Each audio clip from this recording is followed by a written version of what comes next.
Chris Gardner knows the struggle, but he also knows the game. This raises the question, are there types of knowledge that are specifically linked to particular communities of knowers? To this, I argue yes. The magnitude of emotions and lessons associated with certain experiences are only applicable to certain communities due to unique perspective based on one's gender, race, and upbringing. Before drawing conclusions, we first have to ask ourselves, what are the types of knowledge one may know? Earlier in the year, we spoke about personal versus shared knowledge.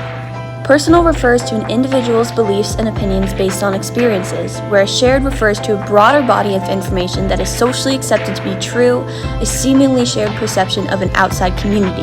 It is important to consider how these two types of knowledge interact. Take Wayne, for example. And you owe me money. Yeah. You owe me $14. I'm gonna get that tape.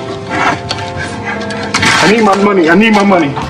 When Chris's situation grew dire, he insists more strongly that Wayne pay up his money. It's been 4 months, Wayne.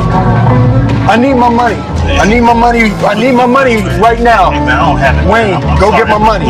Get Wayne, get my money. Don't, man. It's $14, man. You all It's my $14. Go get my money. All of it. Go get my money, Wayne.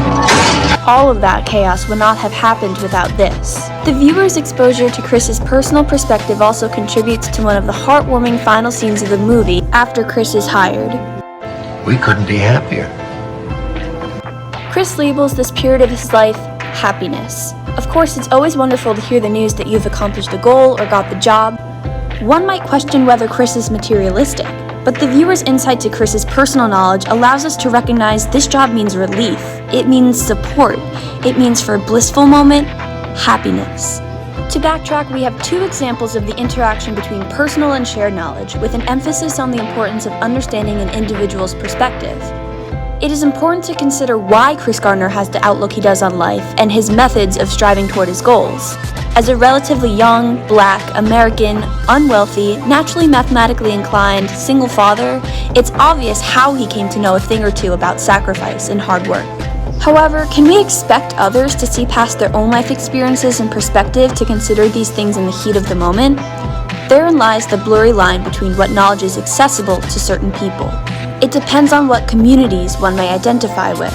However, this is not to say it's impossible for humans to recognize these inherent differences between individuals and sympathizers. Therein lies the complexity of the question itself. Given that not all people identify with the same communities based on their individuality and life experiences, does this prevent them from truly understanding the knowledge and outlook of those they differ from? To that I challenge, is this not what we as humans strive to do every day?